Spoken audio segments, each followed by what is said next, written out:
Guys, I'm back again with another video, and today we're going to be learning about how to keep momentum during gunfights, which I can example right here. Simple, just like wall bounce and then super glide stuff, and then other stuff, you know.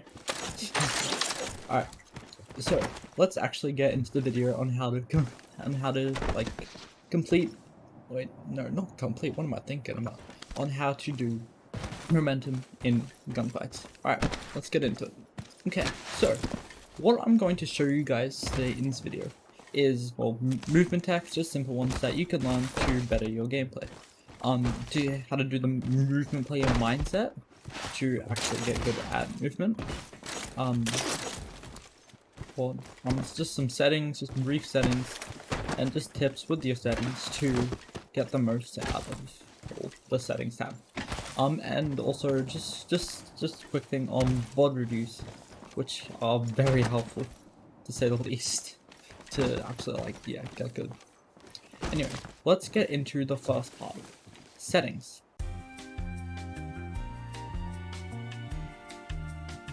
So settings, you may think these are like, bro, why is he going into settings? Like, what will those ever do to help him? They're actually a lot. Now, if you see here, I have all my settings on very low. This is, I'll get into my resolution later, but this is because it is easier to see objects like this, and in darker areas. So if we go into here, this would be harder to see, even though it's big. This would be much harder to see if I had like all the ambient stuff on, because of the fog, shadows, rendering differences, etc. It's also harder to see enemies in darker spots if you have settings up to max or whatever. And we'll go into my resolution right now. I have my resolution on 1680 by 1050 because that's what I find the most appealing. I know some people have it on 1728 by 1050. But I just prefer it really stretched because, well, it makes you look faster, one, and also makes enemies look thicker, so you can hit them better. But yeah, and yeah, that's pretty much it with the settings. Actually, wait, no, got something. Nope, up here, keybinds. I have odd keybinds. If you want to see all my settings and all that, I have everything in my Discord server. Link in the comments, by the way, if you want to join that. Which I have all my keybinds set, so I can pretty much have all my fingers on WASD at all times. So I can pull out weapons, etc., and do everything while I'm pressing either WAS or D. But yeah, as I said, if you want to see all my settings or just talk to me, link to my Discord server will be in the comment section. Alright, now let's go on to some movement hacks that you can just learn in 5-10 minutes to get to get more easier, or not easier, to get better at keeping it. Alright, let's get into that part now.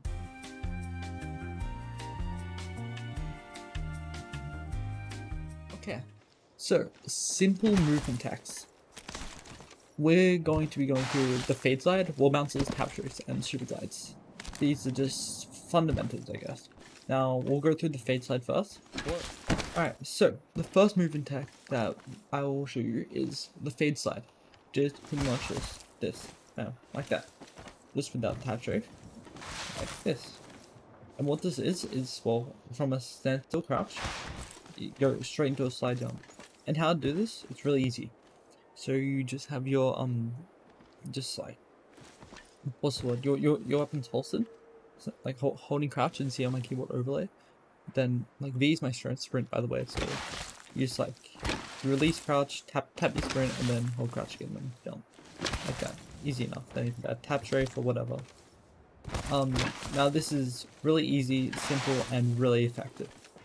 To say if there's a guy shoot from over there, you know? You want to go bam, right away out. He won't expect you to be going so fast than if you just walk out here, you know? Well, there's the fade slide. Next one is wall bounces. That. Or just wall bounce. I have a tutorial on these if you don't know how to do these already. Also, fatigue wall bounces too are also in that tutorial, and they're really good just to get up like this pretty much.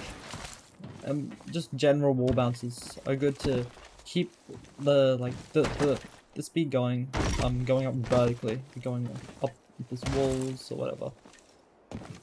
And it's just good to just confuse enemies too. Catastrophes, probably one of the best movement mechanics in my opinion. Or it is, right? My catastrophe actually works. Bam, bam.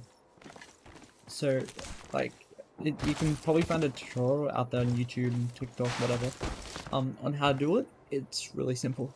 All you gotta do is just do a couple of like binds, and then you can pretty much do it. And this is just very good, just to like, you know, just do good movement. You know, it's crucial. And then the last basic movement tech that we'll go through is super glides, which is this. That's a directional super glide. The straight one is that. These are good, well, to get immense speed and just confuse the enemy. Also, you can just like add a couple twists into there. Not like that, actually. It's like that, you know, so they can't hit you and all that. Yeah, that is pretty much all of the basic movement techs that you want to learn. They're all just like, they're basics, they're the fundamentals, but they are really good to just keep momentum at the start when you're learning it. And now let's get on to the next topic, shall we? Okay, so the mindset, if you want to be a better movement player or just better player in general, to keep momentum in gunfights. The mindset I use anyway is pretty much just no aim, just movement. That's pretty much it. What I did was just focus on movement in fights. Pushed as many fights as I could, land hot, and just focused on movement.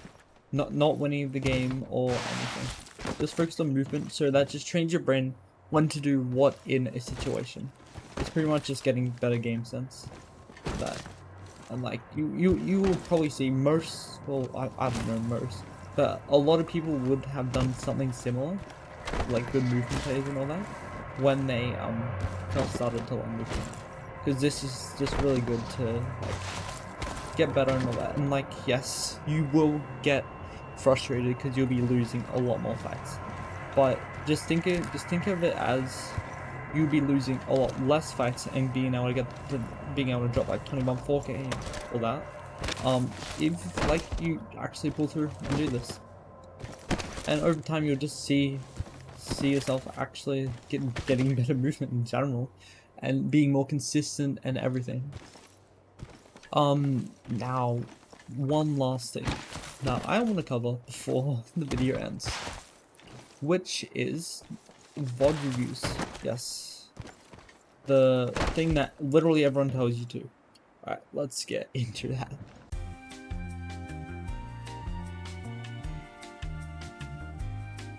So, VOD reviews. There's a reason why everyone tells you to do it, because it helps you so much. What it is pretty much if you just analyze the gameplay of a certain person and then really take that in, you can pretty much double your game sense, pretty much. Of course, like, you can't take in all of it at once, because, like, we aren't a robot, we're just human, you know? And if you're a robot, well, goddamn, like, wow. But we're just human and all that, but it really helps.